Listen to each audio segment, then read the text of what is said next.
I know it's fucked up, but I tell you the truth. You know, everything's funny. Everything's funny till it happens to you. 3 months, a mere 3 months after that terrible attack that Chris Rock endured, I was on stage at the Hollywood Bowl, and a lunatic jumped out of the crowd and attacked me. Now, I gotta tell you, if it happens to you, you don't even know what the fuck is happening. It was like slow motion. I just looked over. I don't know this nigga. And I was looking, I said, oh my God, I'm being attacked. And this motherfucker was ragged. He jumped at me. He was like, ah! I'm old, but I'm fast. I caught this motherfucker's head with my hand and pulled his hoodie over his eyes. I can still feel his head in my hand. It was spongy. He had been growing dreadlocks. Not the beautiful dreads that Rastafarians grow. These were accidental LA homeless dreads. This shit had leaves and sticks and bottle caps and shit in it. Some kind of grease. I was like, ugh, like this. And then I fell down. And he knocked me all the way on the ground. And I was like, man, this is a bad situation. I'm like, I don't know if I'm gonna die or what's gonna happen. But in that moment of vulnerability, you know what occurred to me that had never occurred to me before in my life? In that moment, it occurred to me that bodyguards should not wear dress shoes to work. Travis. This nigga Travis came out slipping and sliding on some kind of beautiful loafer and fell flat on his back. Bop. I said, oh my God. Now both of us are down. I gotta handle this shit myself. So I popped right back, boom. And then the kid that knocked me down, he popped out, boom. And we looked at each other and realized at the same time, I was bigger than him. And that motherfucker took off running. And I started to chase him and I said, fuck him. I picked the microphone up. So I'm gonna finish this show now. That's right.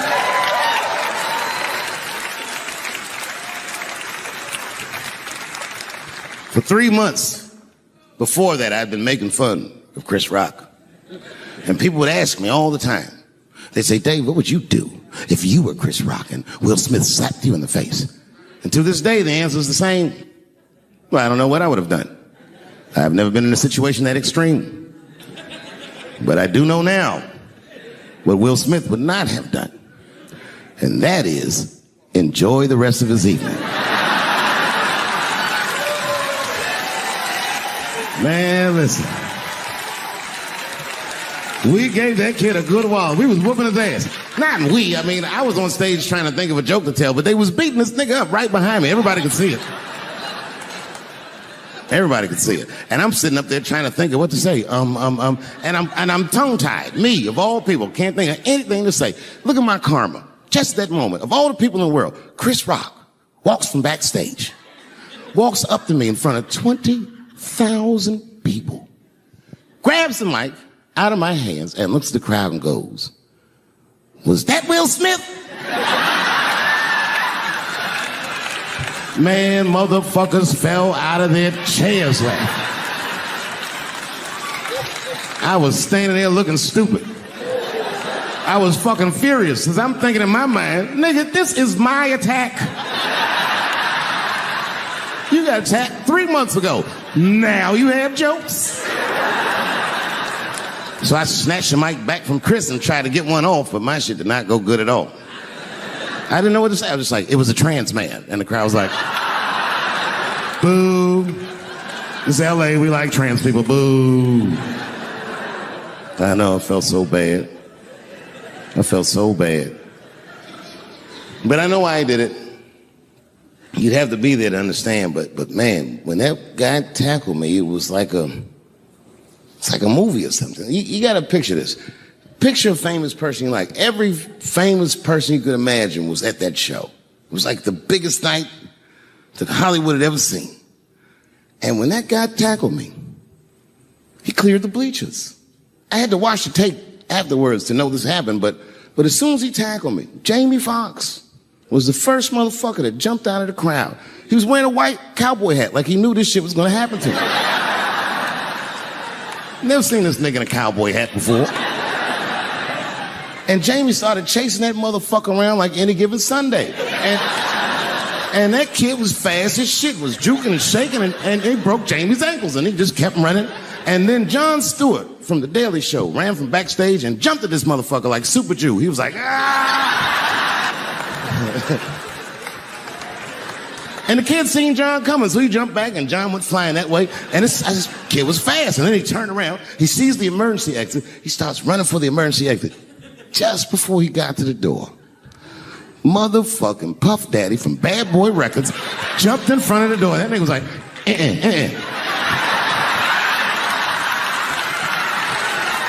Boy, Puffy got that motherfucker. And then every celebrity just ran out, because every celebrity saw themselves in me, and they just started beating the fuck out of that kid. And I know Chris was backstage looking like, nobody helped me.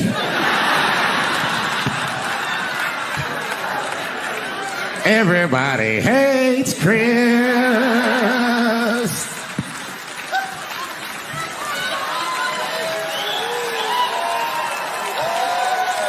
Thank you.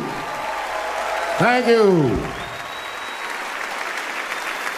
I like not knowing what's going to happen.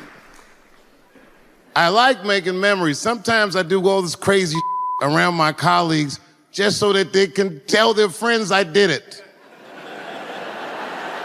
But rather than talk about myself, just briefly, I want to just talk about my genre.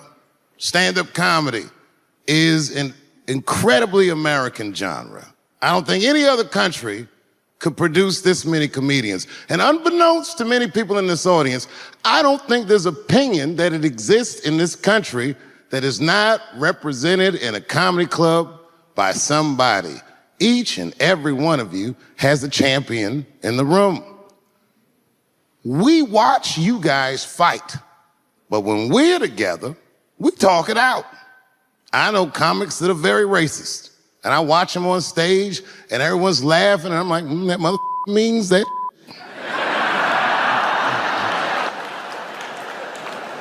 Don't get mad at them, don't hate them. We go upstairs and have a beer, and sometimes I even appreciate the artistry that they paint their racist opinions with. Man, it's not that serious. The First Amendment is first for a reason. The Second Amendment is just in case the first one doesn't work out.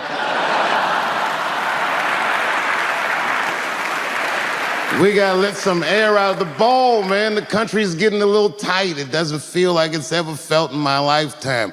So tonight, I am honored that my colleagues are here in comedy and in music.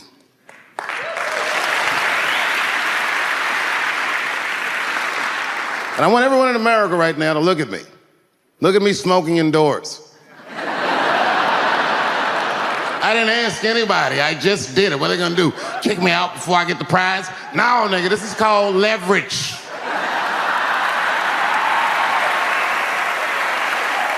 The thing that I liked best about tonight was that I saw so many people from different parts of my life, like friends that I grew up with here in DC, friends of mine from Ohio then and now, friends of mine from comedy clubs, all the musicians that blew my mind. You guys have no idea how you inspired me. I want to give a special shout out to my OG, Tony Woods. Miles Davis has a quote. It's one of my favorite. Miles Davis said so much cool shit, but one of the things he said I always loved, he said, it took me years to learn how to play like myself. You know, he would watch other musicians, then he would try to play like Dizzy or Bird, or all the guys who were great. Tony Woods was my Dizzy and Bird if I was a Miles. I was trying to play like you. You were the first person I ever saw do it absolutely right. You were fearless, and you told the truth. There's something so true about this genre, when done correctly, that I will fight anybody that gets a true practitioner of this art form's way, because I know you're wrong. This is the truth, and you are obstructing it. I'm not talking about the content, I'm talking about the art form. Do you understand? Do we have an agreement? And what I really wanted to say tonight, and I'm glad I get the platform to do it, I'm gay. I am gay, and I can't wait to see what this does for my career, being gay like this. So many special shout-outs. One of the main architects of the comeback of the century, my brother and my mentor, the mighty Stan Lathan.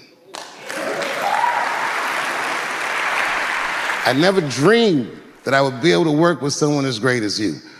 These last 5 specials, straight fire. I wouldn't want to do another special with anybody else but you. So eat your mother vegetables and live as long as you can, because we doing a few more of these bitches. Neil Brennan, your speech made me cry because it reminded me of all those hard days of work and all that money I never got for it. The other real special shout out I gotta make, because none of this would have been possible on any level without this person, is my mother. Mom. My mother. Mom. You have no idea what I put this woman through. If you had just given birth to me, that would have been more than enough. But the fact that she raised me and raised me well, we had a real oral tradition in our house. I knew the word griot when I was a little boy. A griot was a person in Africa who was charged with keeping the stories of the village. Everyone would tell a griot the stories, and they would remember them all so that they could tell future generations. And when they got old, they'd tell them to someone else. And they say in Africa, when a griot dies, it's like a library was burnt down. And my mother used to tell me, before I ever thought about doing comedy, she said, you should be a griot. And she'd fill me with every story of black life. You know, she's educated in African-American studies, and she would let me understand the context that I was being raised in, that I'm being raised in a hostile environment that I have to tame. By the time I was 14 years old, I was in nightclubs, mastering an adult world. It was terrifying. The crack epidemic was going on, and my mother would hear gunshots outside and be scared to death. Maybe it's my son. But early in my career, if you remember, Mom, you used to sit in the club with me. She'd do a full day of work. You'd be back there falling asleep, just waiting for me to go on. She would watch my show every night. Do you know how long that car ride is home?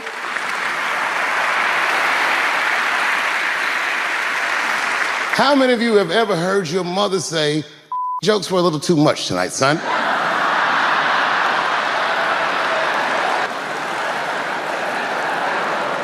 I was a soft kid. I was sensitive, I'd cry easy, and I would be scared to fist fight. And my mother used to tell me this thing, I don't even know if you remember, but you said this to me more than once. You said, son, sometimes you have to be a lion so you can be the lamb you really are. I talk this like a lion. I'm not afraid of any of you. When it comes word to word, I will gab with the best of them, just so I can chill and be me. And that's why I love my art form, because I understand every practitioner of it. Whether I agree with them or not, I know where they're coming from. They want to be heard. They got something to say. There's something they notice. They just want to be understood. Love this genre. It saved my life. So tonight, Mom, I would like to honor you in a very special way that I cannot do on my own. But because now I'm a man with great and influential friends, I'd like to ask my man Thundercat to come out on the stage. Thundercat, the mighty Mos Def. Washington, D.C., thank you very much for giving me a home and a place to start. Today is officially Dave Chappelle Day in Washington, D.C. The mayor declared it last night.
Okay.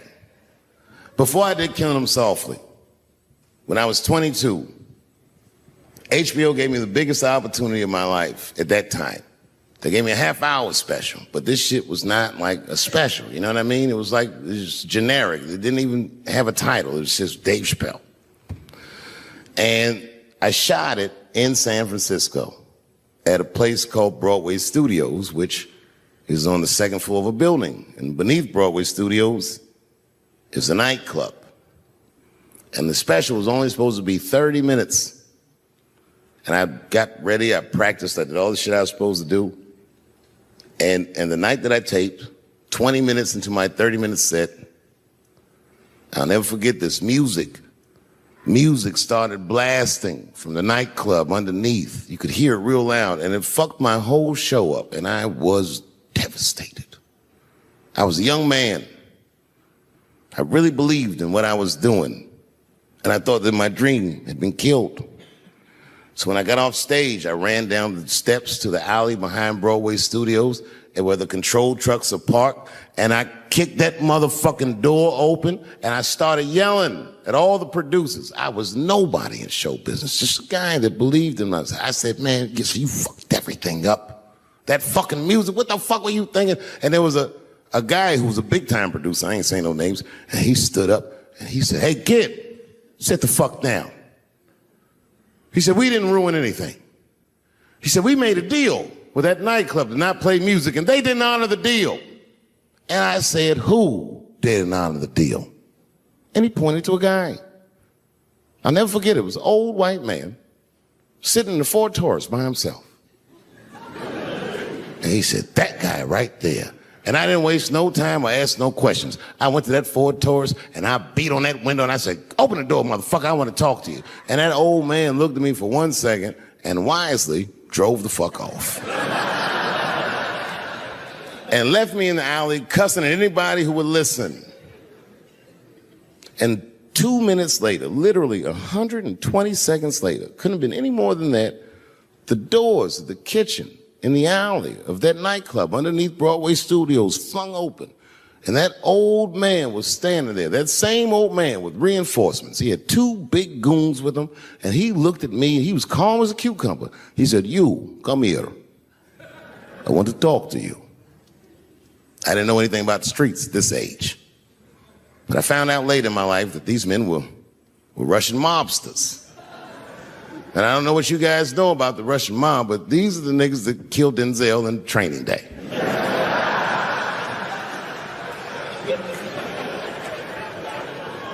And all the producers knew what I was up against. They said, Dave, do not go in there. And I said, fuck y'all. And I walked right into that kitchen, and they closed the doors behind me, and it got dark as fuck in there. And I knew, I'm not dumb, I knew I was in a bad situation.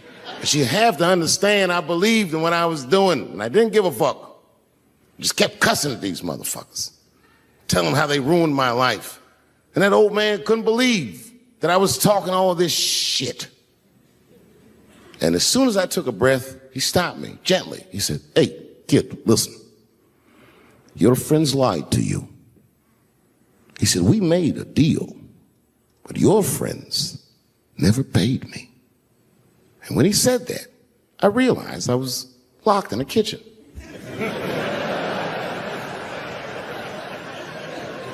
I realized he was telling the truth, which would make me wrong. And the very moment that I realized I was wrong, for the first time, I was afraid.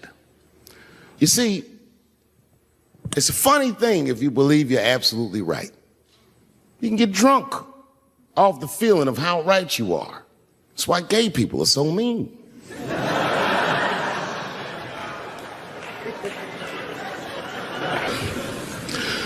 I started doing stand-up comedy when I was 14. I'll never forget the first time I was on stage. The guy that introduced me was a guy named J.T. Newton. I'm 47. I can close my eyes and remember the introduction like it was yesterday. It went like this. Ladies and gentlemen, this next young man coming to the stage is starting his comedy career tonight. Who knows? We may be witnessing the birth of a star. Please welcome David Chappelle.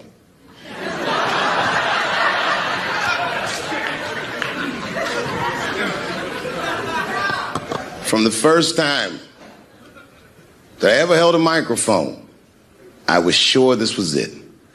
I knew I was home. I knew I had found my thing. And my God, man, I was a child. I got good. Matter of fact, I was good from the moment I started. And I'm not saying this to be a braggart. I'm telling you the truth. These old niggas was in awe of me. How is this little boy so poised? They used to say. I was. I mean, I got better, but I started out good.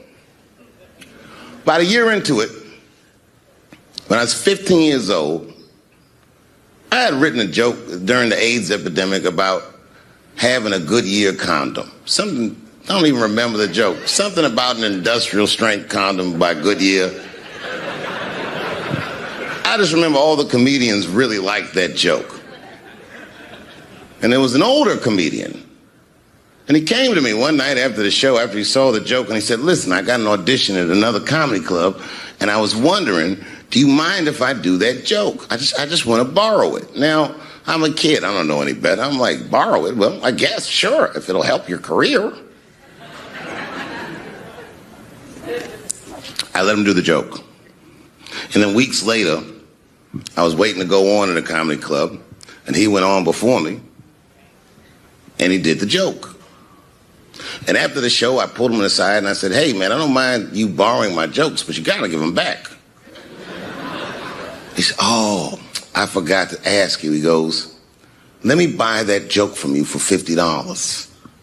And I said, man, I'd do it, but I'm just starting out. I need all the material I can get. The idea being that the more material I can accumulate, the faster I'll be able to make money for my work. I said, I can't do it. I want my joke back. I'll never forget this. Remember, I was a 15-year-old child. This guy was a grown-ass man. He stood up over me so I could see how big he was. And he said to me, really? I can just take it. And he did. I got scared because I was a child. But I never forgot that. I never forgot that. I was 15 years old. I'm 47 now. I think about this guy all the time. When I look at my own kids and I see how young and innocent they are, I can't believe someone did that to me. And I don't think about it every day because that was the worst thing that happened to me. I think about it every day because that was the first time that someone ever did that to me. But in my career, it has happened many, many times since, where someone would intimidate me or scare me and take something that I believe was mine. I'll tell you another story. Now I'm 18 years old. I'm living in New York City, and I just finished my first road tour, which was a very difficult tour. I'll spare you the details. Now I'm back in New York, but my rent is paid, thank God. And I have $60 to my name. And a woman that I had met in Pittsburgh, a bad Dominican bitch,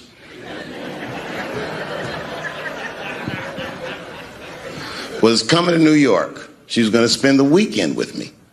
I couldn't wait for her to get there. She was coming that evening. But remember, I only had $60 for a whole weekend to entertain a bad bitch. Now I'm walking through Greenwich Village, and I see something I've never seen before. 3-card Monte. You know what that is? Yeah, the guy had the whole thing. The table was set up, and he had the 3 cards, and the crowd was hooting and hollering, and he was like, find the red card, find the red card, and people were playing. Sometimes they win, sometimes they lose, but it was really exciting, and I'm standing there watching it, and I noticed while I'm watching them play this game that the red card, the one you're trying to find, had just a little bend on the corner. And I'm watching it, and I'm like, yo, this guy doesn't seem to know that red card is bent. I'm going to beat this motherfucker. And I walked up to the table and I said, let me play a hand. And I put my last $60 on that table and he starts to shuffle and find the red card, find the red card. And I kept watching that bent card go around the table, make sure I kept my eyes on that bent card. And when he stopped shuffling and he said, find the red card, I pointed to it with confidence. Here it is right here. And he flipped it over and it was black. And he took my money. I couldn't fucking believe that. How did this nigga do that? Was that magic or sorcery? I was confused. So you know what I did? I sat there and I watched him for a real long time play the game. And I realized that all those people who was doing all that hooting and hollering and betting, my God, they were his friends. They were in on the whole thing. I felt so wronged. I felt so stupid.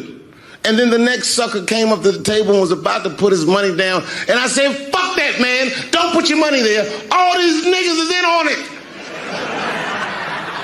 It's a trick.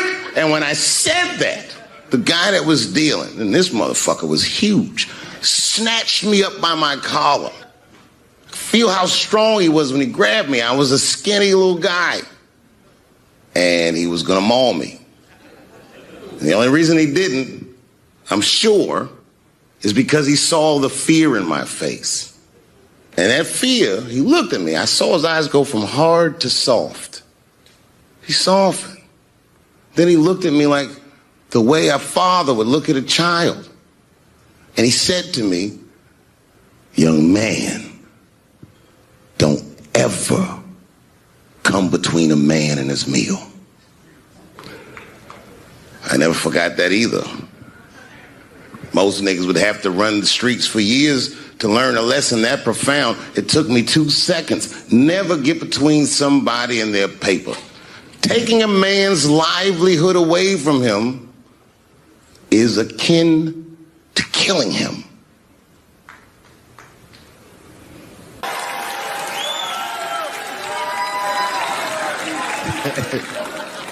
Look, it was way more intense than what you guys might have read. I don't know what you read, but the kid, while we was beating on him, reached in his waistband, pulled out a .22 caliber pistol. That shit was mayhem. Everybody started screaming, oh my God. Oh my God, he's got a gun. He's got a gun. And then I got scared. I was in the back, but I was scared. Because I knew that everybody that was with me was armed.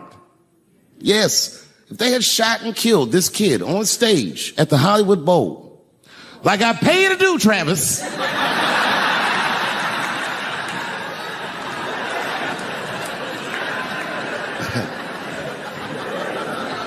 But Travis G'd up. Travis wrestled the gun out of the kid's hand, and then he took it like this and tried to chamber the round, and he couldn't. So he pulled the trigger, and it wasn't a gun. A knife blade popped out of the front. I guess this kid was going to stab me. Some scary shit. So the next night, even though I didn't have a show, I said, I got to get right back on stage. And I went and did a show. And someone in the audience screamed out, Dave, what happened with the attack? And I didn't know there was journalists in the room. All I said was that this nigga had a knife that identified as a gun.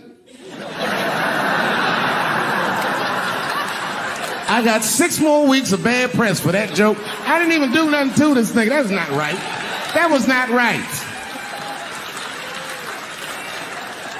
And then the New York Post went to the jail and interviewed my attacker like he was some kind of hero. And I read that interview. It turns out the entire attack was my fault. Yes, I triggered him. I didn't mean to. I had done jokes about the homeless. And it turns out this young man was homeless. And I mean, there's no way I could have known this. But I will say, for a homeless guy, this nigga had incredible seats.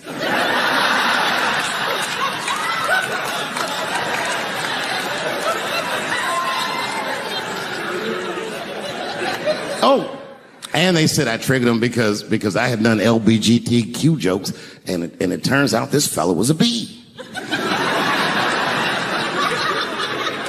That was the headline in the article. It said, Dave Chappelle's alleged attacker is bisexual. I said, alleged attacker? This motherfucker definitely attacked me. I'll show you the tape. He's allegedly bisexual.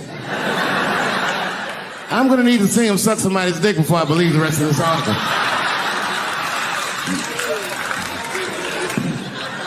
I read that shit in the paper. I was horrified. I was like, oh, bisexual? I could have been.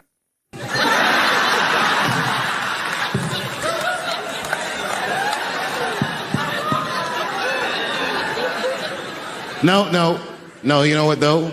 It's not funny because after all that madness ensued, I went to the hotel room. I was by myself and I opened the door and my wife was in there alone. She was sobbing, like sobbing. I said, oh my God, what's wrong with you, bitch? Did you get attacked too?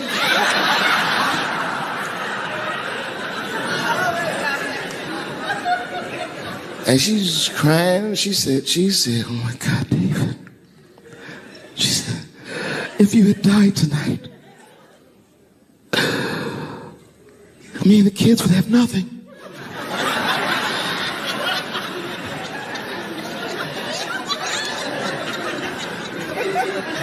Then I knew it was serious. So I sat down on the bed next to her. And I reached in my pocket, I pulled some keys out that she had never seen before. She said, what are those keys? And I gently placed them in her hands. I said, sweetheart, those are the keys to my safe deposit box. God forbid anything ever happen to me. But if it does, don't even worry about it. You and the kids have everything you need in that box. I've already taken care of it. And she was looking at them keys, and I could see her mind realize what we were actually talking about. And then she just started crying harder.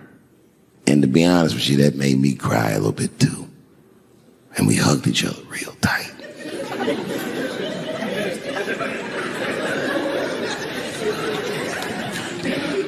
Do you know this bitch looked in the box while I'm alive and well? Who does that? Oh my God. And then she was mad at me. She said, God damn it, David, I opened that box. I said, you did? She said, yes, I did. And there was nothing in there.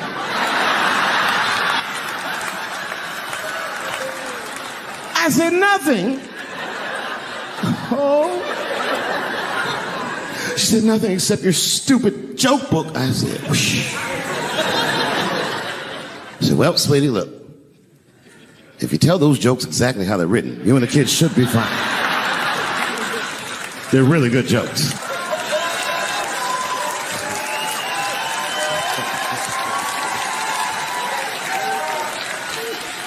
She's like, good jokes? What is this shit? Come join me in my watery grave. No, you gotta roll your throat.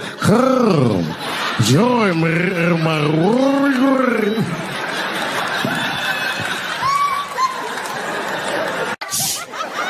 Holy shit, it's like seeing a crack pipe in your Uber driver's passenger seat. What's wrong with this guy? Yo, he is lunching, nigga. I watched Donald Trump in a press conference, and this all the media gathered, and this nigga literally asked the media to their face to stop finding shit out. I was like, yo, this is bugging. And then, I'm not even making this up, his lips started sweating. His lips. Have you ever seen lip sweat? What was this nigga's lips? It's like if you're on a plane, right? You ever been on a plane? I get scared to fly. I do it all the time. I be scared on there. And sometimes the plane will hit turbulence. And then I get nervous. But I always look at the flight attendant, and she looks calm, and it makes me feel calm. But if that bitch's lips were sweating, it's terrifying. Like, yo, nigga, why are your lips sweating? What do you know?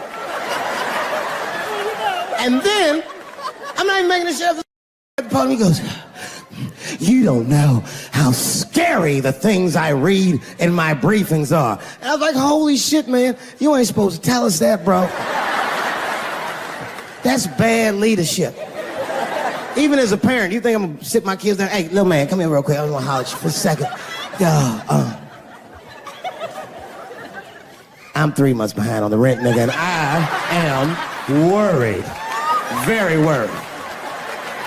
Go to school and have a productive day, nigga. I was just thinking out loud, getting some shit off my chest. I'm like, what are you doing, bro?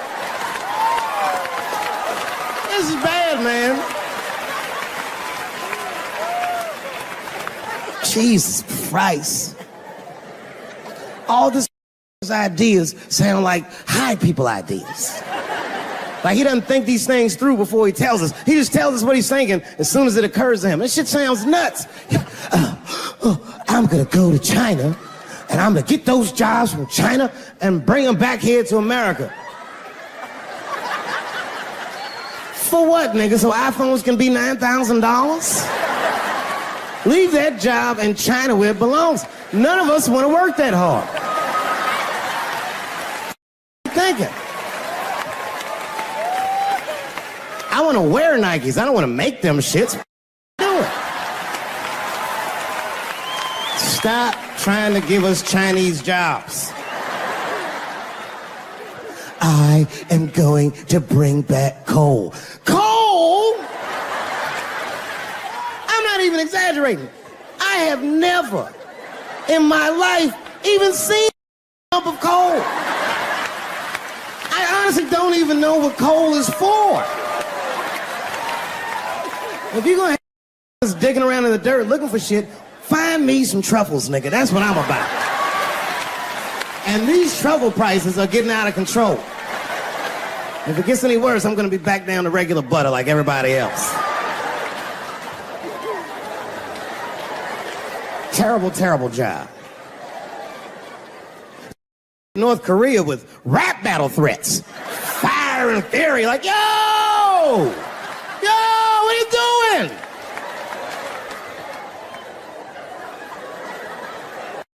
Korea, man. Kim Jong-un is a scary mother. He might be as crazy as Trump. Some scary shit. And if you one of them naive that thinks that a war with Korea is going to be easy, then you don't play Call of Duty at 3 a.m. like I do. 'Cause that's when the Koreans play. The old Korean kid took out my whole goddamn platoon last night.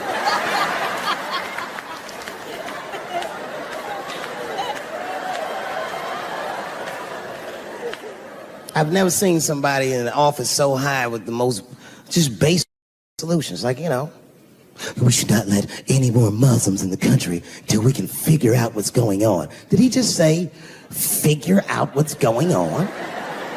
Who doesn't know how to do basic math? Let's count it out, okay? There's been 17 mass shootings in the United States. 4 of them were done by Muslims. None of those 4 Muslims were from any of the 7 countries in your stupid ass original band.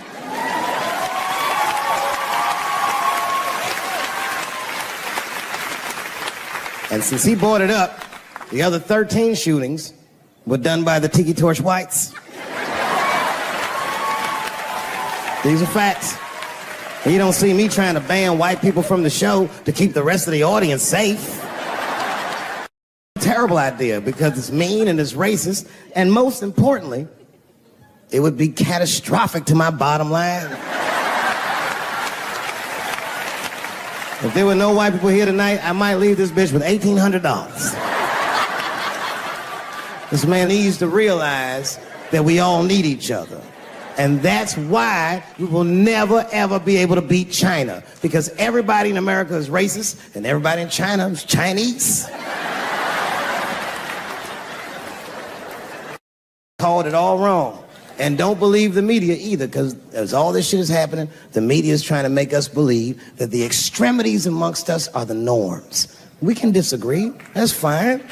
And most of us are keeping a cool head about this shit. You know what I mean?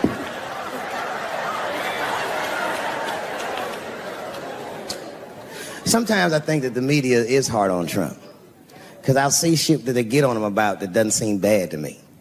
And they got on Trump about not staying in the White House enough. This motherfucker was rich. Used to shit in a gold toilet. It's true. I don't know if you've ever been to the White House. It looks like a very nice place to work, but I wouldn't want to live in that Scooby-Doo ass house either. That shit's terrifying looking. Imagine you trying to jerk off in the crib and Abraham Lincoln's just looking at you like...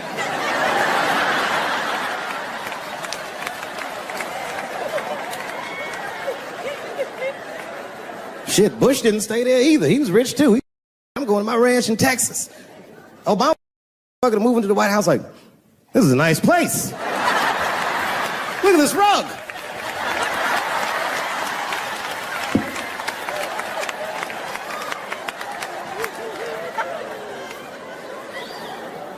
The media got on him about putting Jared Kushner in his cabinet, and I didn't think that was the worst thing he'd done. I mean, it was still early, and I mean, it's not unprecedented. Kennedy had his brother as the attorney general, right? And Washington outsider, to be honest with you, I'd probably do the same thing. As a matter of fact, I do. You think I go to a Hollywood meeting with all them white folks by myself? I bring my nigga Mac Mittens from the streets. I don't even know his real name. Everybody just calls him Mac Mittens.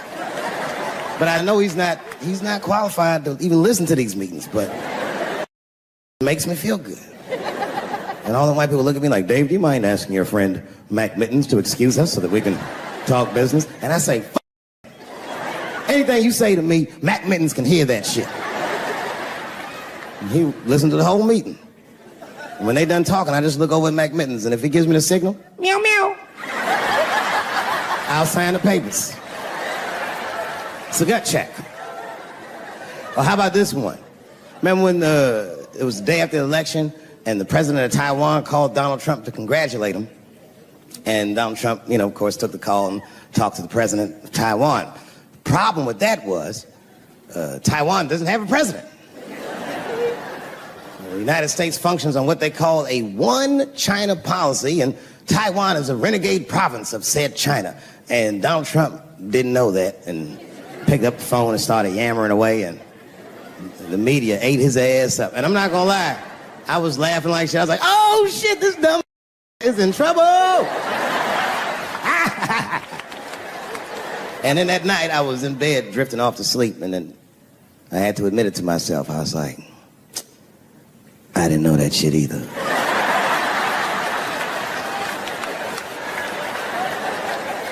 And then I realized the media got the story wrong. The story wasn't that Donald Trump took the call. The biggest story is that nobody told Donald Trump not to take the call. That's terrifying. God damn, nigga, you don't have a Mac Mittens on your team? It wasn't like they were calling the White House. They were calling the switchboard at Trump Towers, and they were getting through. Anybody. Mr. President, there's a Ricky Ticky Tabby on the phone for you? Yes, put him through. Hello, Ricky Ticky. Good to talk to you. Mr. President, there's a John Jacob Jingleheimer Smith on the phone. Oh, his name is my name, too. Put him through. Hello, John Jacob. Let's talk business. You know what I said? That's all I said. First of all, I'll tell you right now what I said. And I will tell you that this was not a joke. It's a true story. And I just happened to tell it. All right, what happened was I went to a gallery party, all right? I don't know who in here has ever been rich before, but these are very nice parties. Wine and cheese and ball of conversation. And there was a few eccentric types, one of which was a very wealthy man that happened to be wearing a dress. I don't know what you call him, man. This is a tranny or drag queen, perhaps. Whatever it was definitely a man. And this man was definitely on drugs. I don't know what kind of drugs he's on, but I knew he had too much. He didn't look good. It's like this. He's like, he looked sick. And all his friends were standing around him, concerned, trying to revive him. I don't know whether it looked like some kind of gay CPR. There was fanning and shit.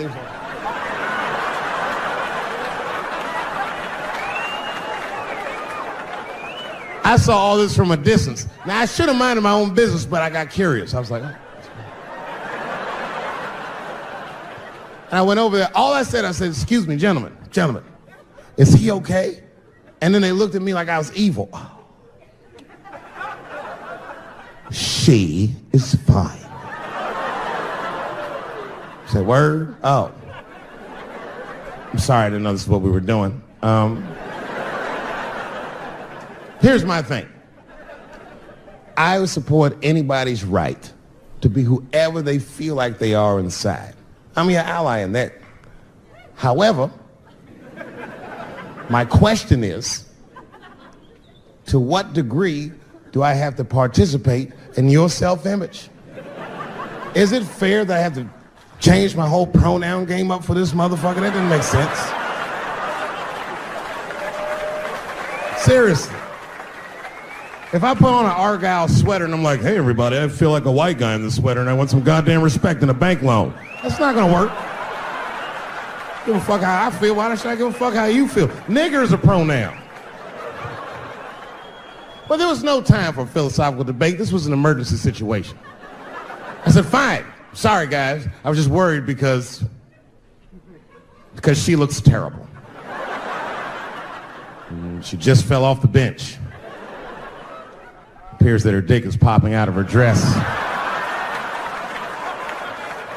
You mind if I call an ambulance, champ? I'd rather not be at a party where a tranny ODs. There's too many questions to answer.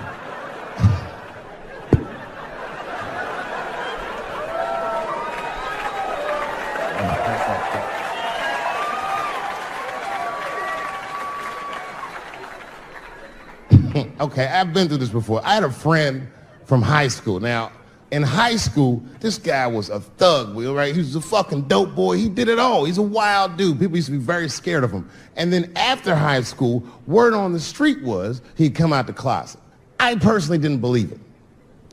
I bring him up because last year, he calls me out of the blue like, yo, what's up, man? I got your number from so-and-so, and I heard you're going to be in New York doing a show. Could I get some tickets? I was like, fuck yeah, get some tickets, man. How you been? He said, well, we'll catch up at the show, man, but yo, I appreciate it. I'll see you soon. I said, all right, man, take care. And I was about to hang up, and I couldn't resist. I was just like, hey, nigga, I heard you was gay. What's going on with that?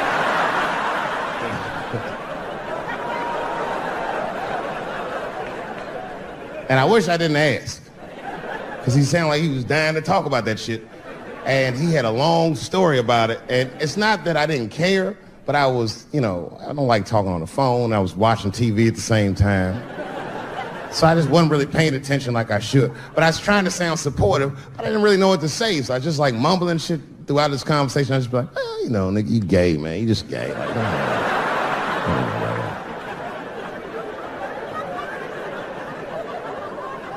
This went on for a while, and then finally I had to say something like definitive to get him off the phone. And I was like, hey, man, you know what? Don't let people get you down, all right? And the next time someone tries to make you feel bad about yourself, just remember, everybody fucks funny to somebody.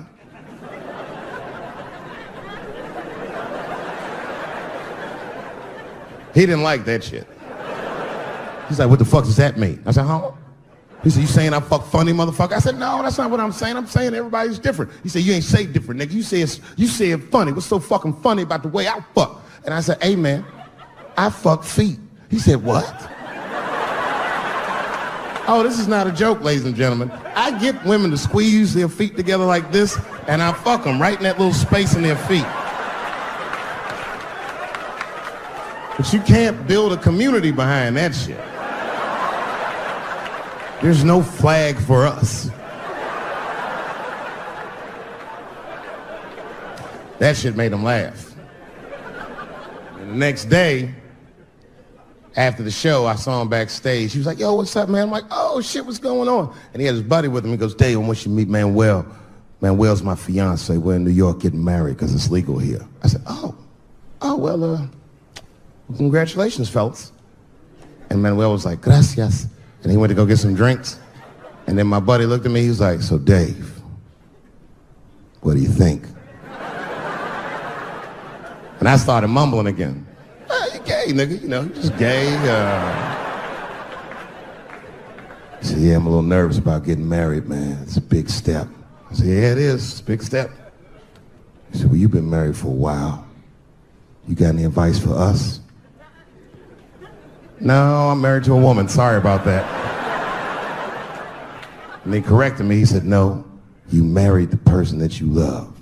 So it's essentially the same. I said, man, the problem with that statement is that it makes the assumption that I love her. But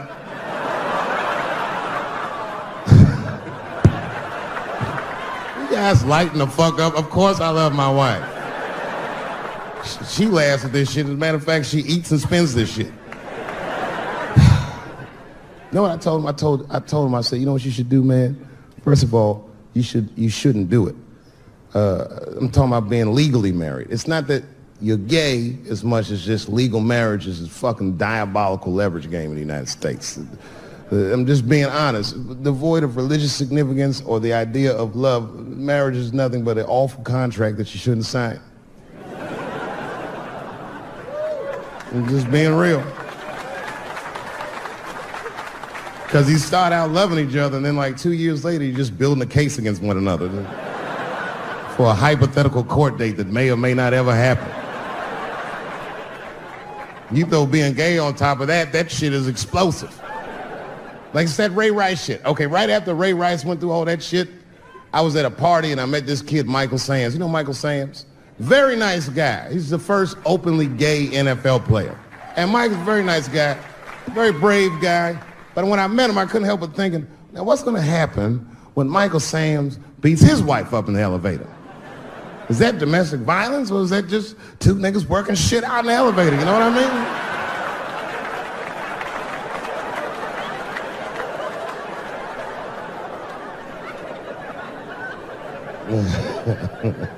Anyway, I give all married men the same advice, gay or straight. Get a dog. This dog will love you all the time, but she's not going to. It's real talk. I didn't even know about dogs, and my kids got the dog. They brought him home from the shelter, and I didn't even want him. They're like, "Can we keep him?" I said, "Nope." I said, "Where'd you even get this dog?" They're like, "We got him from the shelter." I was like, "Ugh." Probably something wrong with him. Can't keep him. And then my kids started crying and screaming like the dog had gambling debts. "Please, Dad, if you don't let us keep him, they're gonna kill him." I was like, "Oh. All right, you can keep him." And this dog was a menace. I hated his guts. Then one night I had smoked a bunch of weed and I was eating a sandwich and Baba came over. Baba's the dog. He came over and was staring at me. This will make you very uncomfortable if you're just looking at you usually.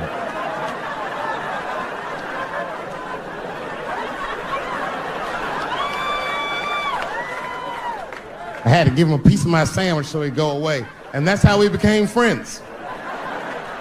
Now, if you see me walking down the street with Baba, I ain't got no leash or nothing. He walks right next to me. If I stop, he'll stop. And if I go, he'll go. And all my friends are like, "Yo, Dave, that shit is dope. How you train Baba to do that shit?" I've never trained Baba. Just a messy eater. If I drop food and Baba's not around, all I gotta do is call him. "Baba!" He's a black dude's dog, so he doesn't come right away. He peeks first to see what's going on. They eat nasty food. All they ate was corn and shit. Doritos, I think they call it. That's right. People only see the surface. They see the division in our foods. It's because I eat chicken and watermelon. They think that that's something wrong with me. Let me tell you something. If you don't like chicken or watermelon, something's wrong with you, mother. Something wrong with you. Where are all these people that don't like chicken and watermelon? I'm sick of hearing about how bad it is. It's great. I'm waiting for chicken to approach me to do a commercial, nigga. I'll do it for free, chicken. It's the least I can do. They make fun of Latin people for eating, what y'all eat? Beans, rice, corn. Listen, that's not a reason to hate, all right? It's funny, but it's not a reason to hate. The only reason these things are even an issue is because nobody knows what white people eat. You've been very good at keeping that shit a secret amongst yourselves. I study white people. You don't know that. I'm writing a paper on you. Not even for school, nigga, just to do it, just to get, I'm doing independent research. I'm spending my money, that's why I'm working so hard. I follow you around grocery stores, they freak out. I just try to peek in the cart, they always say, "Get away from my cart, nigga, what are you looking at?" "Chicken and giblets are over there. You must be lost. These are vegetables."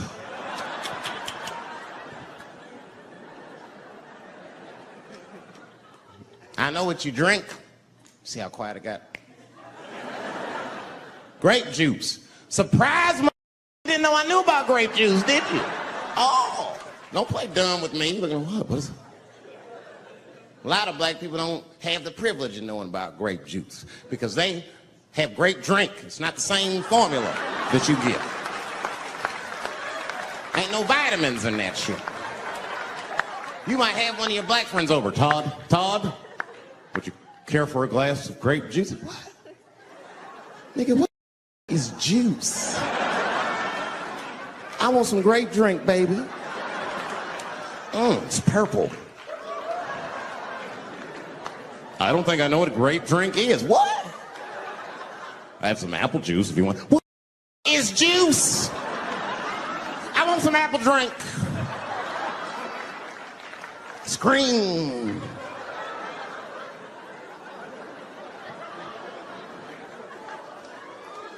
Remember that commercial for Sunny Delight when all the kids run in from outside playing? And they all run to the fridge.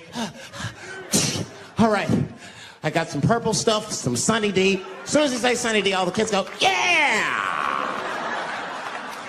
Watch the black kid in the back. If you ever see that commercial again, look at that black kid. He'd be like, I want that purple stuff.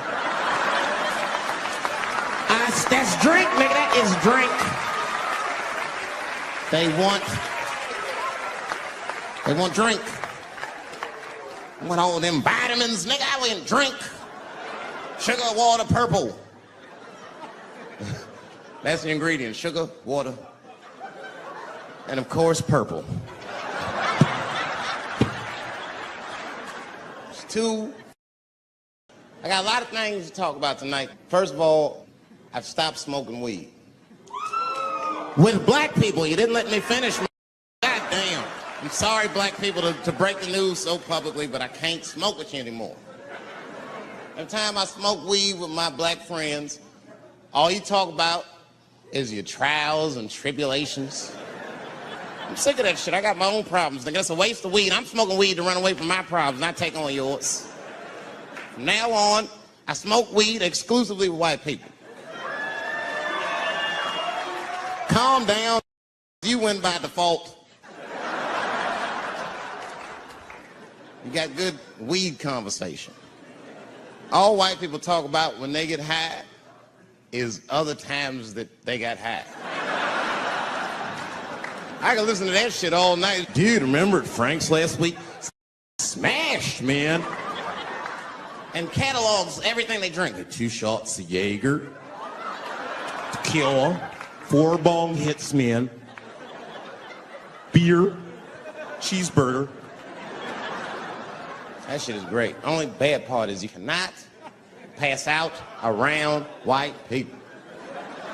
Every time white dudes pass out around each other, they always do some borderline gay shit when the guy's asleep.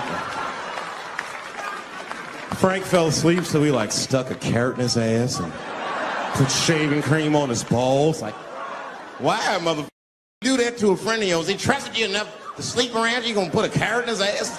Is that nice?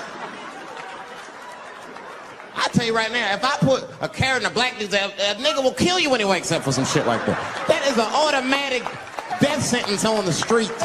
It's a rap for you. I'm gonna kill that. I thought y'all was friends, baby. What happened? I fell asleep at his house, right? We was drinking, and I fell asleep at his house, and while I was sleeping, right? I'm just gonna kill that, all right? That's all you need to know.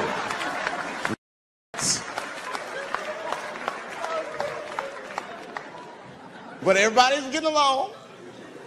I see that shit. I see it all around. Blacks and whites don't fight so much. You know who don't have no beef with anybody is Asian people. I see how y'all be doing. Y'all just lay in the cut. Only people Asian people beef with is other Asian people. Like if you call a Korean guy Chinese, I've done this. They will flip out. Hey! What make you think I'm Chinese?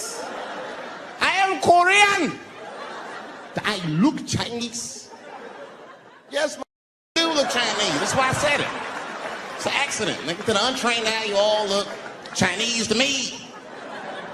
It's a mistake. I'm not trying to offend you. Some people say all black people look alike. We don't get bent out of shape. We normally just call those people police. Okay? Just learn to live with it. That's all I can tell you. Everybody's afraid of police now. Scared to death of these police. I am, nigga. I got a police scanner.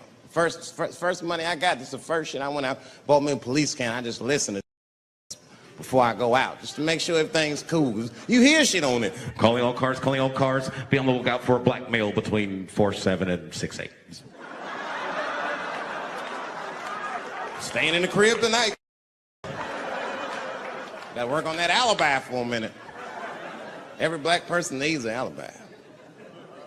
I do them impromptu joints. If I'm by myself and need out, I'll just open up the windows in the apartment, turn all the lights on, start beating off right in the window. Look at me. Hey, everybody, look, it's me, Dave Chappelle. I'm crazy, I'm jerking off.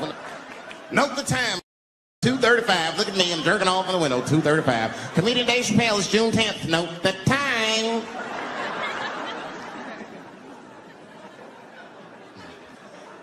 That shit could save my life.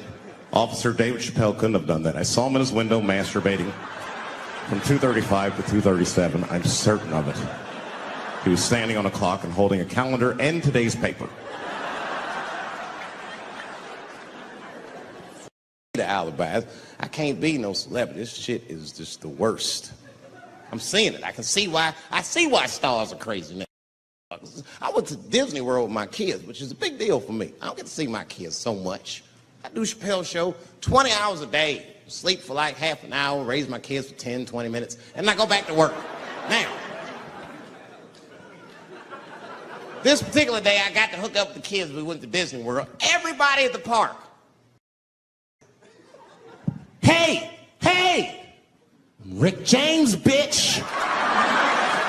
Hey, I'm Rick James, bitch. It's like, hey, man, hey. You mind not calling me a bitch in front of my kids? Time out. We take a day off. Even Mickey Mouse did it. I said, this is the most unprofessional shit I have ever seen in my life. Rick James, bitch. Oh, I was fed up. I caught that with the uppercut. Bop! Knocked his head clean off. Everybody was screaming. Oh my God, oh my God. Mickey Mouse is Mexican.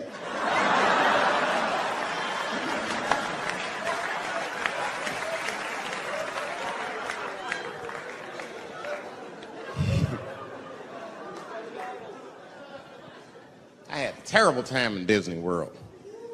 Disney World is like a whole nother country anyway. They got their own currency. That shit is ridiculous. As soon as I check in the hotels, welcome to Disney World, Mr. Chappelle. Can we interest you in some Disney dollars? Nah, man, I'm cool. You can't buy weed and pussy with Disney dollars. Like, I'm on vacation. I like them greenbacks. You know what I'm saying? It's the kind of money people spend. People is very particular about that. I saw that. That was one of the main stories from the war. It was the first big thing we did was they said, now that Iraq has been liberated, we have managed to take Saddam Hussein's face off of the money.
And I'm not gonna lie, when that press conference came off, I was like choked up. I was actually proud to be an American because that is a very subtle psychological nuance of oppression to have a dictator on your money. And it's thoughtful to be able to take the fucker off for the goodwill of another person, right?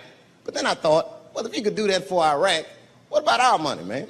Our money looked like baseball cards with slave owners on it. George Washington is the worst of the worst. Yes, I said it. You mythologize this motherfucker like he was the greatest dude, man. If I went back in time with a white person and we saw George Washington walking in front of our time machine, my white friend would probably be like, oh my God, Dave, look, there's George Washington. It's the father of this great nation. I'm gonna go shake his hand. I'd be on the other side like, run, nigga, George Washington. And we'd both be right. You like him because he wrote the Declaration of Independence and all that shit. We hold these truths to be self-evident. All men are created equal. Go get me a sandwich, nigger, or I'll kill you. Liberty, justice for all. Am I wrong? Am I wrong? Wait a minute, did he not own slaves? Didn't he own slaves? That's all I'm saying. I almost protested the war in the beginning. Almost. Until I saw what happened to them Dixie chicks. I said, that. If they'll do that to 3 white women, they will tear my black ass to pieces. I don't want to hear that shit. Yeah, man, they would. But I'm like, for real, why you care so much what the Dixie chicks say? It's not like they political scientists or nothing. They just bitches that can sing good. You know what I mean? Stop worshiping celebrities so much. Just don't listen, don't pay attention.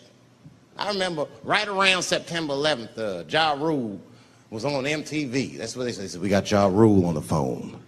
Let's see what Ja's thoughts are on this tragedy. Who gives a Ja Rule thinks at a time like this? Nigga, this is ridiculous. I don't want to dance. I'm scared to death. I want some answers that Ja Rule might not have right now. You think when bad shit happens to me, I'll be in the crib like, oh my God, this is terrible. Could somebody please find Ja Rule, get hold of this so I can make sense of all this? Where is Ja? I need Ja Rule.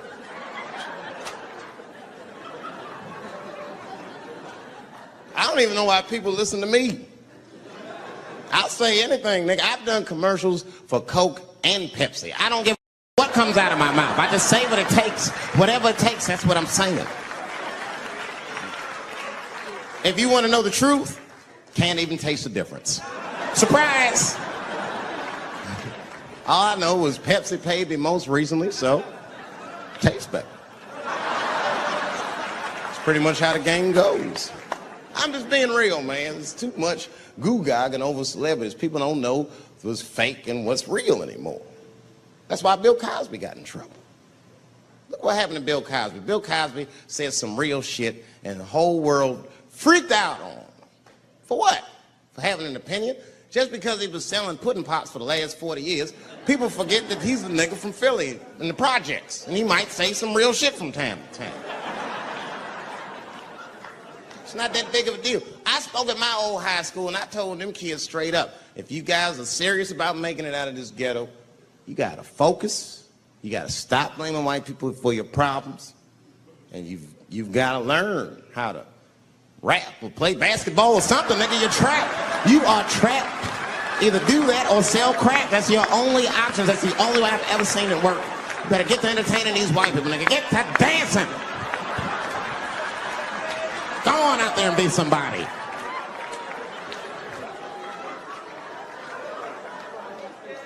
I just hope they listened.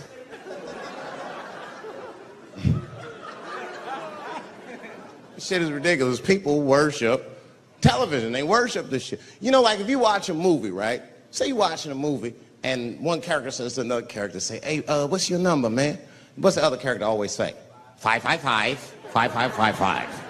You know why we got to do that? Because stupid ass people go to the movies and then go home and try to call the characters that they just saw. Hello, is Indiana Jones here? No, fake. It's not his number.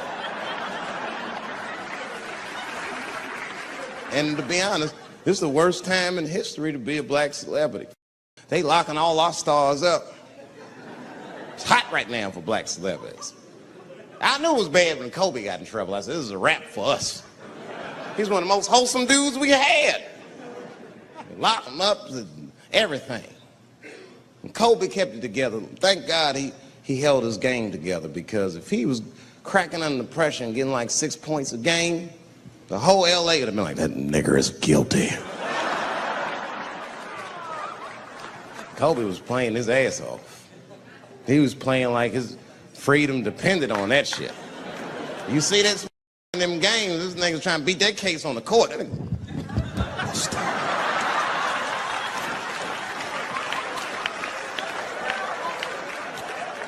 Like the judge threw him the ball, like, play for your freedom.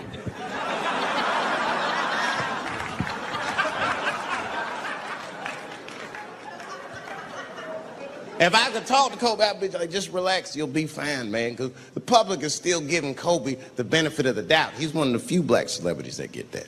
Not because he's a celebrity, more because, you know, the girl showed up with 8 different semens to the investigation. You can't do that. That's 7 too many. That's a lot of semen, man. This bitch got Noah's Ark in her panties. Like, what, you trying to recreate humanity or something? She's a collector. She got every unsolved mystery. The answer might be in this girl's paint. That's the first place I look. OJ's other glove is in there. Bigfoot's footprint. 3 CSI reruns is in there. We got the most diabolical draws ever. A celebrity. This is not the time to be a black star. They're locking all our stars up. Black celebrities, this is a witch hunt for us, man. God damn it. It's all OJ's fault. Ever since OJ got away, white people have just been locking up our stars one by one. It's true. And it's not even OJ's fault. It's our fault. We celebrated too openly when OJ got acquitted. We should have been quiet about that shit. As soon as it's not guilty, niggas just damn. Oh, in your face, nigga, in your face.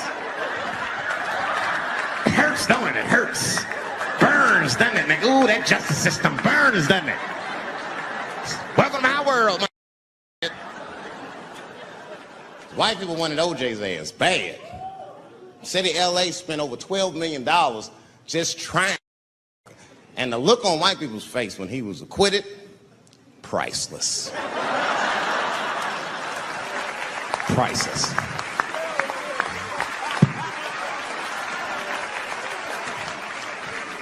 And that's why I don't trip off of being a celebrity. I don't like it. I don't trust it. There's 1 minute they all love you, and the next thing you know, you're in front of that courthouse dancing on top of a car just trying to figure out the thing.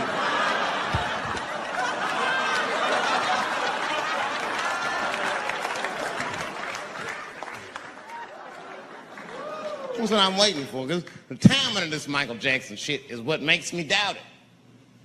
Every time there's wars going out of control, or the economy gets bad, or something is wrong with the world at large, it's always these moments in history that Michael Jackson will coincidentally jerk off a kid. This is getting ridiculous.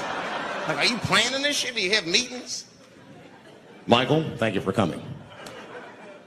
As you know, Michael, the war's not been going as well as we expected. There's been a lot of hiccups, and the public is asking us a lot of questions, of course, and, well, Michael, there's no nice way to say this, and all I know how to do is be direct, so let me just be direct. We're gonna need you to jerk off another child, Mike. I'm sorry. I am sorry. But it would really help out. Or maybe he did it. Who knows? Who knows? That's the thing. That's what I wanted to say. Who knows? Who knows? Mike, God, and this little boy know. That's about it. That's about it. The only reason that I can even talk about this shit is because everybody is speculating. They all think he did it. And I don't think he did it. I'm alone in this. I don't think he did it. I'm not going to say I don't think he did it. That's too strong.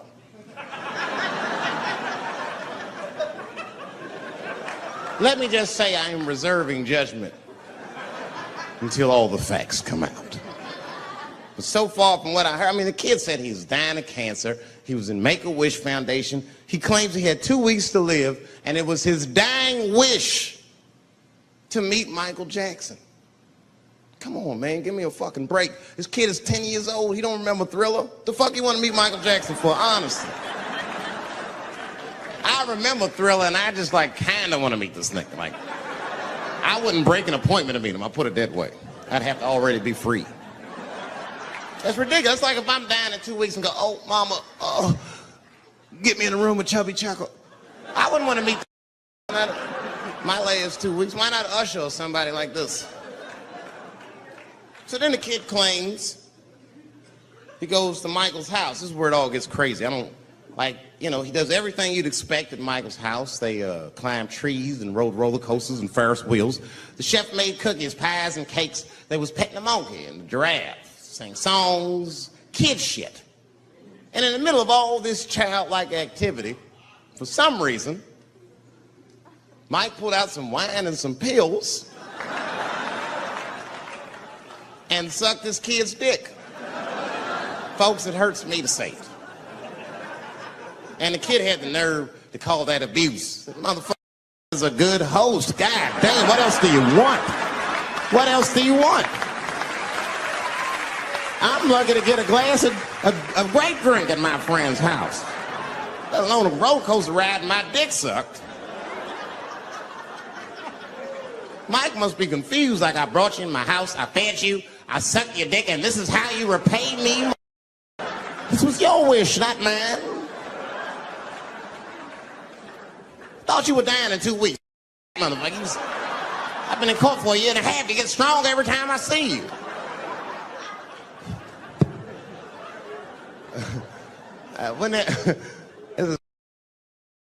Wouldn't it be some ironic shit if they found out through this case that the cure for cancer was Michael Jackson sucking your dick somehow?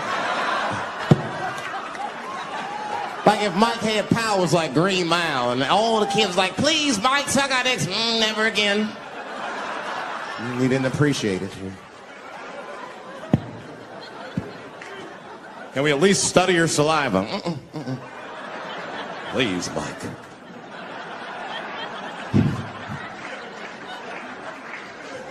It just doesn't stop, though. It just doesn't stop.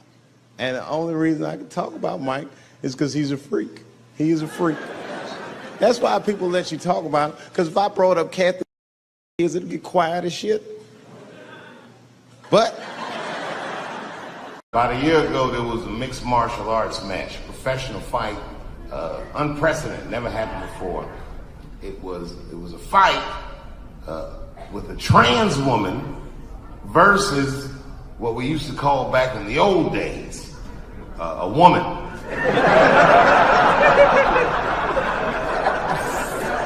It's a pretty shocking fight.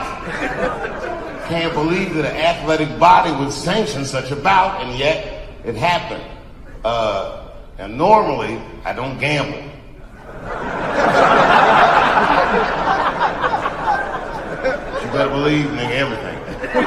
The house, the kids' college, everything. Everything on that trans woman to win.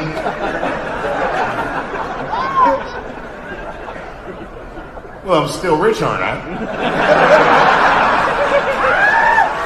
That trans woman beat the brakes off that regular bitch. Broke bones in her face, everything. From the first bell, I was at the TV screaming, "Stop the fight!" Beat the shit out of her. And the next day, this transphobic ass media starts blaming the trans woman for winning the fight, breaking bones in that regular bitch's face.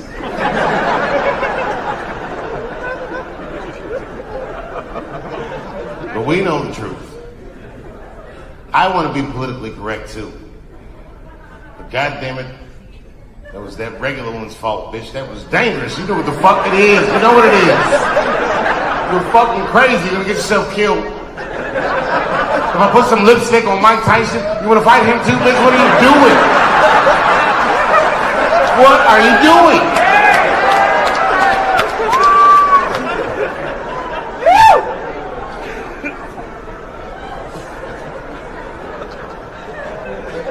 2 weeks later, I can't make this up. 2 weeks later, it's a professional boxing match.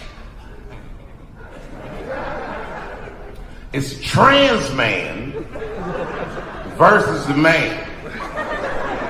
All right, audience, you're at the window. Place your bets.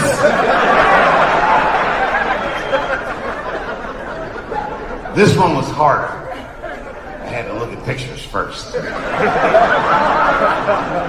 I saw them pictures, I was all in. Everything on this trans man.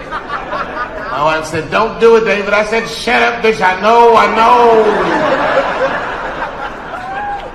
Sure enough, the trans man prevailed. That motherfucker knocked that regular man out inside of the first round.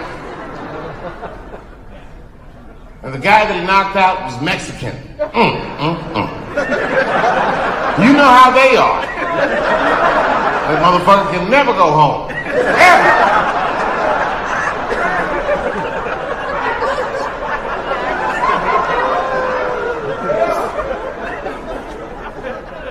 My wife was shocked. She said, "David, how did you know that trans man was going to win?" I said, "Elementary."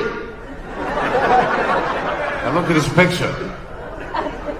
Common denominator is testosterone.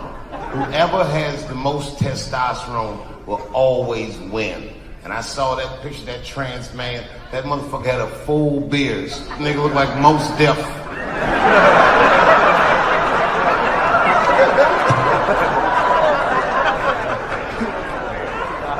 You know how much testosterone you have to put in a bitch for her to grow a full beard?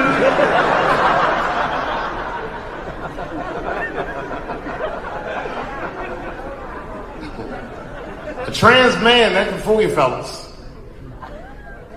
I saw one on television. You'd have never known this was once a woman. It was a trans man, but the motherfucker had only finished half of the surgery. The top half. From his waist up was just all nigga. Like his shoulders was broad, beard, mustache, everything. And voice was all deep. "Hey, how you doing?" Like all that shit. But when that nigga stood up from the desk, he was like, "Yo, my man." Them some beautiful hips, nigga. Where you get that from?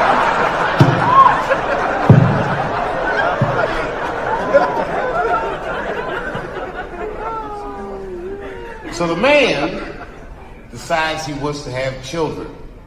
Now his wife is a regular woman. You know how lazy regular women are. That bitch made him have the baby.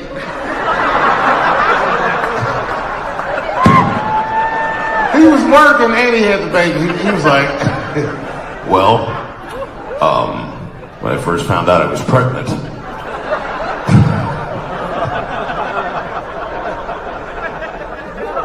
it was important to me that I worked throughout my entire pregnancy." I did. I worked the first 8.5 months. And then he goes, "And no one at my job was any the wiser." I give the rest of us some credit. You know what I mean? Like, okay, if you on the job and one of the fellas starts gaining weight, you're not just gonna be like, yo, Frank, what's going on? Are you pregnant, nigga? What's going on? I'm not gonna guess this.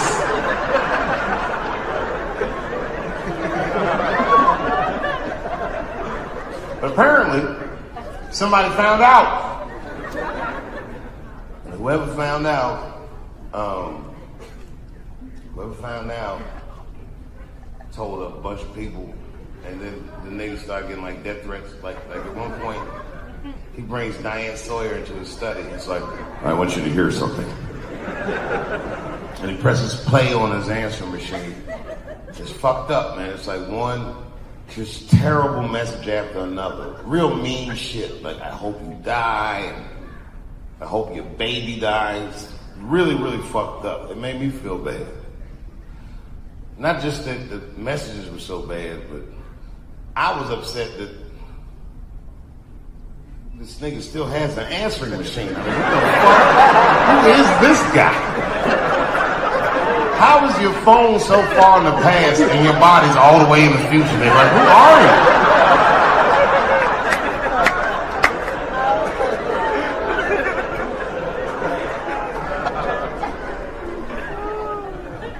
But I don't need to tell y'all nothing about trans, because this is North Carolina. That's right, the trans-hating capital of the world. Nobody hates trans more than you guys. Yeah, I said it. You're the ones with that bathroom law. I said that when they wouldn't let me into that transgender party at Pit Hook. I go, I can't come in. They were like, no, Dave Chappelle, you can't. I said, man, you use the bathroom? They said, oh, that's fucked up.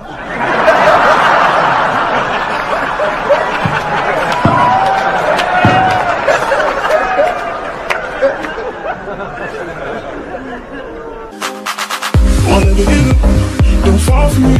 Don't put your trust in me. Don't even lie for me. I want you, honey.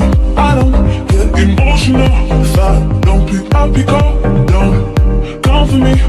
Don't wanna get up, don't fall for me.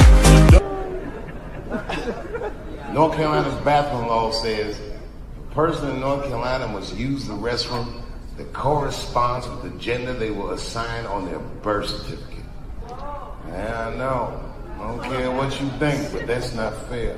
No American should have to present a birth certificate to take a shit at Walmart in Greensboro.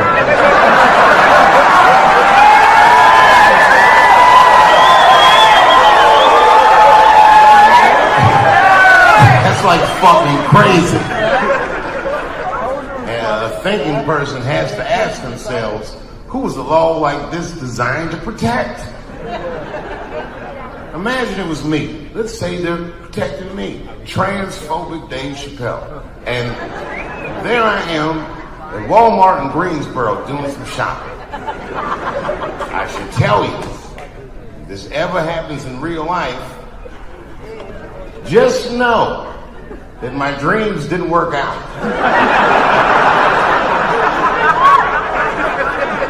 I made way too much money to ever be seen in Walmart again. But let's say something goes wrong.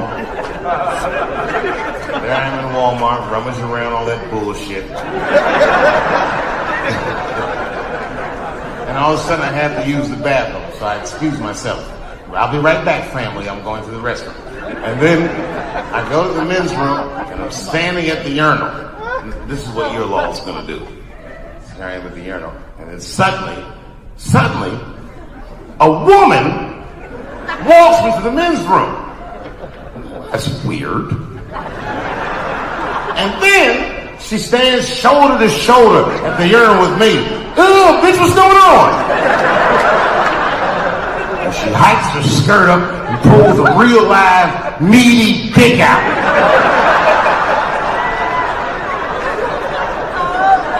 What do you think I'm going to say? Thank God she's in here with me. At least now I know my family's safe. Fuck no! I'm going to be very uncomfortable. That's me. I would feel better if it was a man with a vagina. It backed up to the urinal next to me.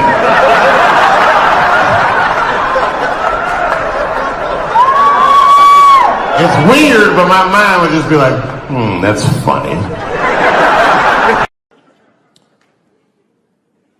The second time I met O.J. Simpson.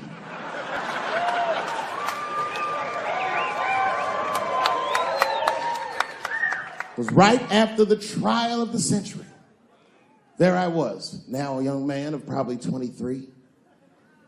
O.J. Simpson was the most famous or infamous face on planet Earth.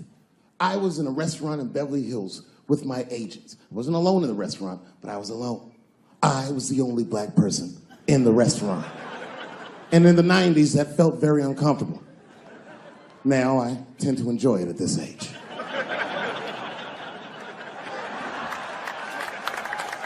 I was having dinner with my agents, celebrating a deal that they told me was lucrative, but I later learned fucking sucked. And suddenly, a group of women walked by. Every race was in that group. Black, white, Asian, Latina, white. white, and white again. They were all gorgeous. I watched them walk by. Then I saw a familiar face.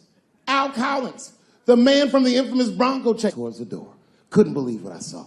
And then, close behind him, was O.J. Simpson, newly released from jail. The restaurant fell still. I was shocked. I didn't mean to say it out loud, but it just came out. O.J. He stopped, turned around to see who said it, saw my black face, and correctly assumed it was me.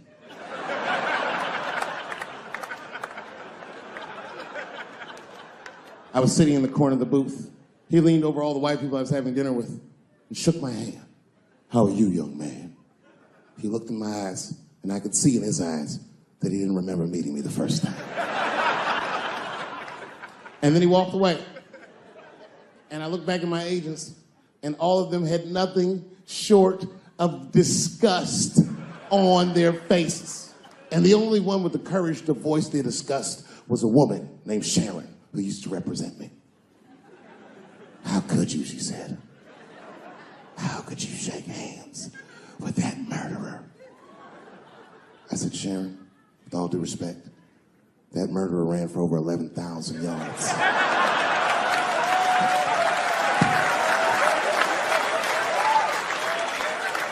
And he didn't fit. Glove didn't fit. Get over yourself.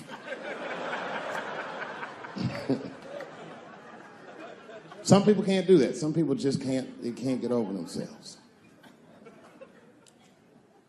Gay people have a hard time doing that recently. Here we go. Here comes the deep water.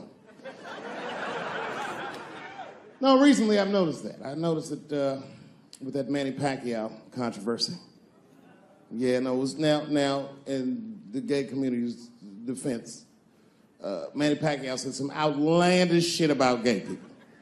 Very, very not nice things that I won't repeat, but there was biblical verses and some analogies to animals.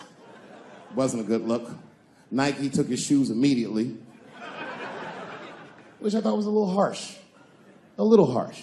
You know what I mean? Because he's just because he's Asian. You know what I mean? Fuck, you gonna take shoes off Asian dude to appease a gay dude? You know what I mean?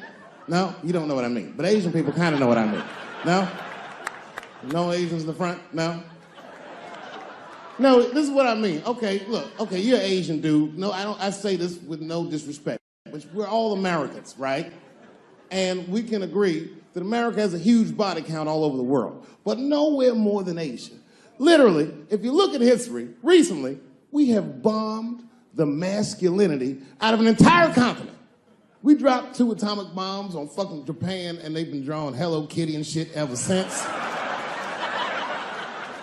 There's a lot of lady boys in the wake of our bombs. And I know these things because my wife is Asian. She's Filipino. All right, well, okay, so that explains it. Now you know why you see me at all those Filipino events. I'm not there picking up pussy, I'm dropping some off.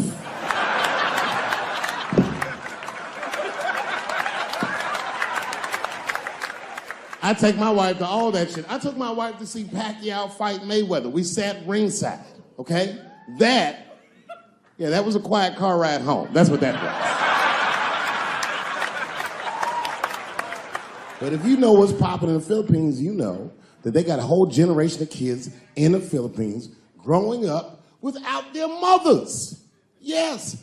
A lot of women in the Philippines go to the Arabian Peninsula, they come to the United back home, which is still one of the #1 staples in the Philippines economy, money that their expats send back to the Philippines. The men, on the other hand, are left rearing children, twiddling their thumbs, waiting on their wives' checks. These men have been fucking emasculated.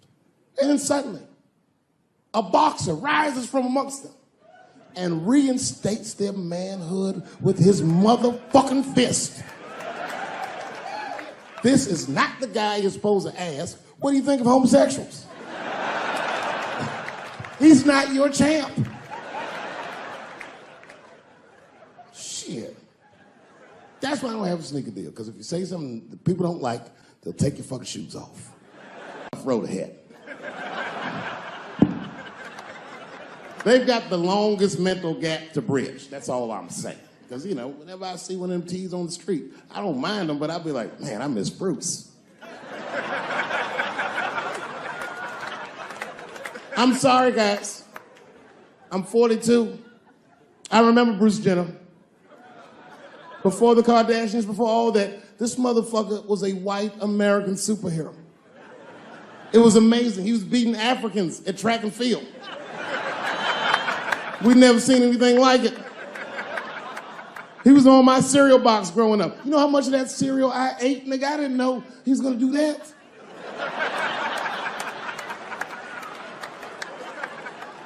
I knew before you guys knew. I heard things on the street in Hollywood. You know, you just be out, see people. Hey, what's up, Kanye? Why the long face? Nigga, you'll see. I got 2 mother-in-laws now. And when I heard he was gonna do it, I was scared. I didn't think the public was ready. I didn't think the media was ready. And you know what? I was wrong. Never seen anything like it. Welcome to the world, Caitlin. So long, Bruce. Hello. Somebody called me a nigga in traffic last Wednesday. It's so long, it takes a minute.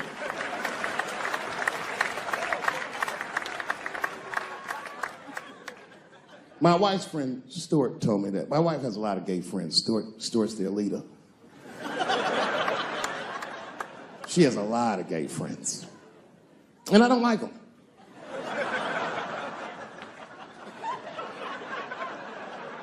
Not because they're gay, I'm just judging them on the merits of their character. They're just not nice dudes. They're fucking rude house guests. They're sitting on my couch, giggling with my wife, eating my motherfucking macaroons. And I come in, they act like the party's over. Hey, Stuart, what's going on? This guy talks to me the way a cat would speak if a cat could talk. Hi, David.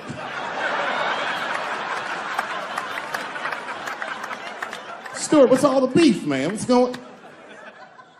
He always wants to have some kind of gay political argument. The last one was about a petition in federal court to take the words husband and wife out of the law. I said, well, why would you want those words out the law? He said, because it discriminates against same-sex couples. I was like, niggas, please save me the semantics. Just trust me, take your chips and get the fuck out of the casino. You're about to side, talk that over amongst yourselves, and whichever one of you is gayer, that's the wife.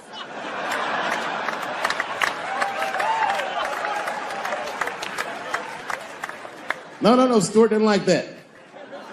Stuart educates me about this movement, you know what I mean? I didn't even know shit about it. He told me it's called LBGTQ.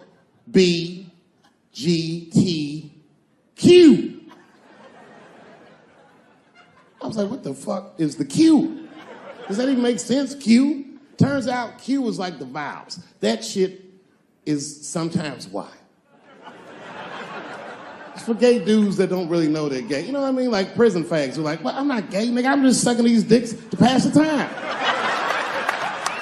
I'm not G, I'm Q. Ugh.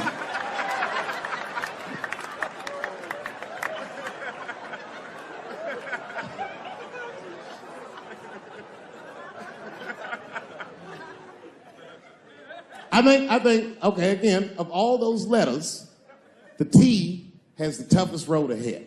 In fact, I think the T should stand for tough. If Martin Luther King had a sneaker deal, we'd still be on the back of the bus. They always true, the Nike exec come up, hi, Martin, we need you to tone down the talk of civil rights and blacks being humans. It's upsetting our southern distributors. But I don't understand. I thought that's why I had a sneaker deal in the first place. Not quite. Really, it's a walking shoe, and we like the marching, but try to understand. Fuck that shit. You know, I get it, though. I understand why gay people are mad, and I empathize. You know what? I'm just telling you, this is a black dude. I support your movement. But if you want to take some advice from a Negro, pace yourself. These things take a while. Just because they passed the law doesn't mean they're going to like it. Brown versus the Board of Education was in 1955. I was shocked. Is this happening? Wait a minute, is this a time in American history when an American can make a decision for themselves? And even though other Americans don't understand it, they'll support it and let this person live a happy life? Is this what's happening? If it is, then good for America. That's Dave Chappelle, the American. Although Dave Chappelle, the black American, he was a little jealous. I was like, how the fuck are transgender people beating black people in the discrimination Olympics? If the police shot half as many transgenders as they did niggas last year, it'd be a fucking war in LA. I know black dudes in Brooklyn, hard street motherfuckers that wear high heels just to feel safe.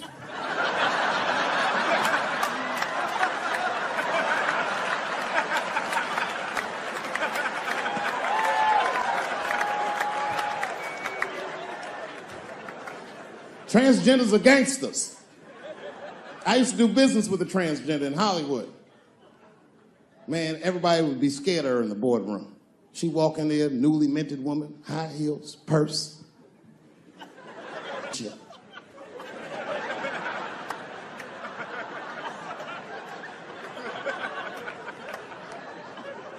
And then she walked to the head of the conference table, stare at us all, reach in her purse, and pull her old dick out and throw it on the table. Let's talk business, gentlemen. Ah!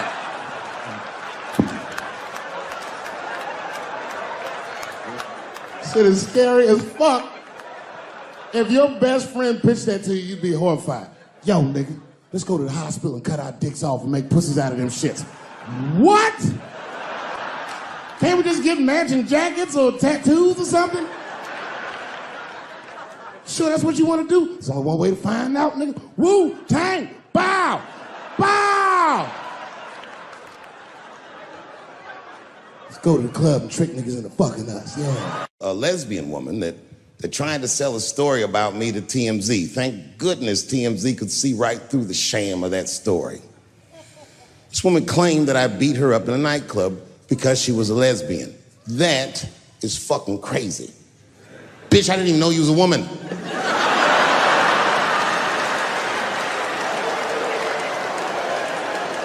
Thank God TMZ didn't believe that. Because I did beat the shit out of her, I'm not gonna lie. It was her fault, I had no choice. I came in the club minding my own business, and a woman came up to me. She goes, "Oh my God, Dave Chappelle." And I was just being reciprocally nice. "Hey, miss, how are you?" Blah, blah, blah. But not talk, nothing to it. And all of a sudden, this lesbian fellow stepped between us. "Hey, nigga, that's my girl." I said, yo, my man, back up like that. She said, "I ain't backing up off shit, nigga, that's my girl." I said, "Bro, you're gonna have to give me 3 feet like this." She said, "Stop calling me a man, motherfucker. I'm a woman." I said, "What?"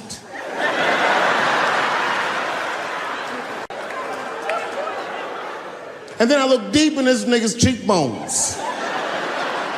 I said, "Oh my God, you are a woman." It was just too much for me to even wrap my mind around. But I tell you what, I unballed my fist immediately, and I softened my posture so that she would know she's in no danger. I even changed the tone of my voice. I said softly, sweetly, like a pimp might say. "Bitch, I'm about to slap the shit out of you."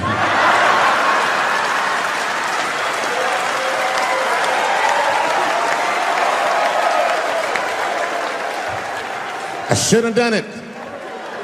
Oh, I wish I didn't say that. She dropped that foot back. Boop. She was in a perfect southpaw stance. Her shoulders were angled correctly. Her head movement was good. I said, "Oh no! This bitch boxes for real." She threw a wild hook at me, and I saw it coming from yesterday, so I slipped it like this. I had no choice. I had to go to work. I let that jab go. You should have seen me go, nigga. I tenderized them titties like chicken cutlets.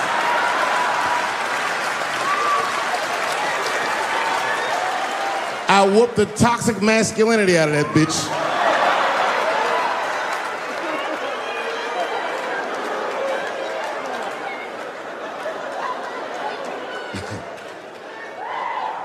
That's why I don't go out no more.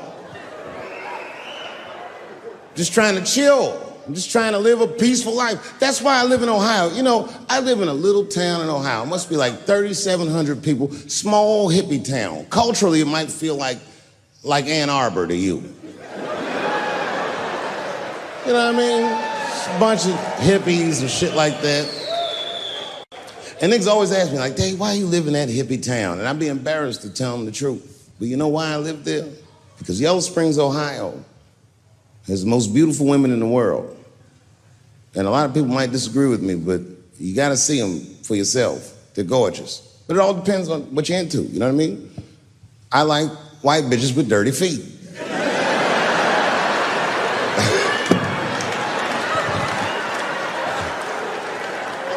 If I had a strip club in Yellow Springs, I would call that shit strippies. All naked hippies all the time.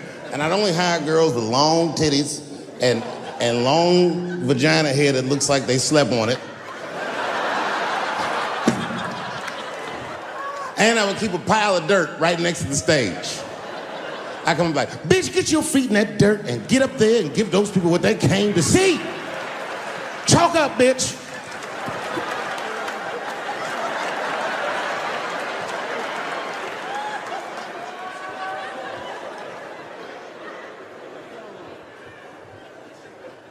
A couple years ago, I was in Ohio at a shopping mall. An old white lady, this is true, she was following me around the mall, which sounds paranoid, but I'm sure she was following me.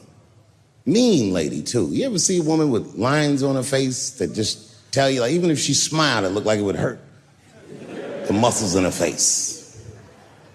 I knew she was following me because she was at places that had nothing to do with her. I'd be looking around like, what is this old bitch doing in GameStop and Foot Locker and all the places I like to go? Every time I see her, she'd just be looking at me on me. And eventually I forgot about her. So then after I'm shopping, I go all the way to the back of the parking lot. I'm parked all the way in the back. And as soon as I open my car door, I hear a voice go, David Chappelle. Just like that. I didn't even have to look. I knew it was her. And I looked back and sure enough, there she was, that face. To be honest with you, she probably wasn't even that old. She's probably around my age. But she was a white woman. This bitch looked terrible.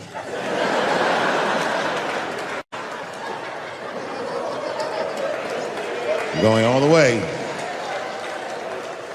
I kept my cool. I was nice. I said, hello, miss. And she didn't say anything back. All she said was, I watch your comedy. I said, uh-oh. And then she says, this is true. She goes, it sounds to me like you hate women. I said, well, you know what, miss? It's art. And you're free to interpret this art however you'd like. But I can tell you, as the maker of this art, that I don't believe that I feel that way. And she said, well, I think, and I said, shut up, bitch. Shut the fuck up. Before I kill you and put you in the trunk, ain't nobody around here.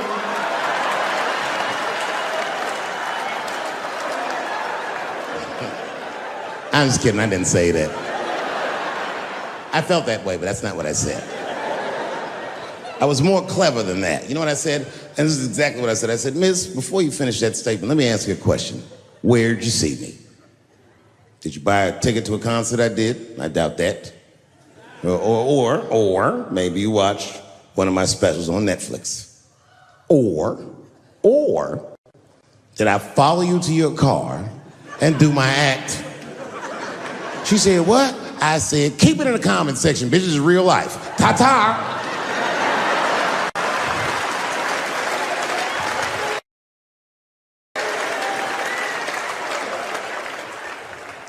And then I drove off. Now, I gotta tell you, and this is gonna surprise some people here, but not everybody. People say things to me all the time, but what you don't know is it does affect me. I think about it. And that one bothered me a lot. I was driving home, couldn't stop thinking about what this woman said because she's not the first woman that said that to me. It's puzzling. You know what I mean? Like, what could I possibly be saying that would make these bitches think I hate women.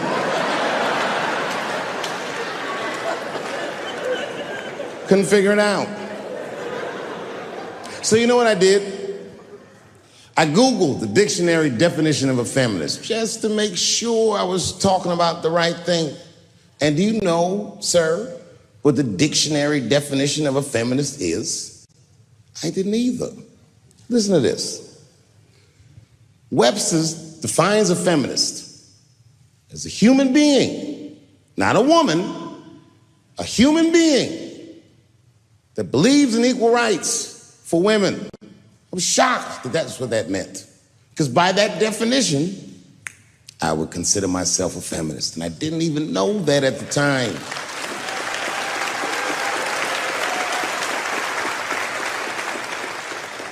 All these years, I thought it meant frumpy dyke.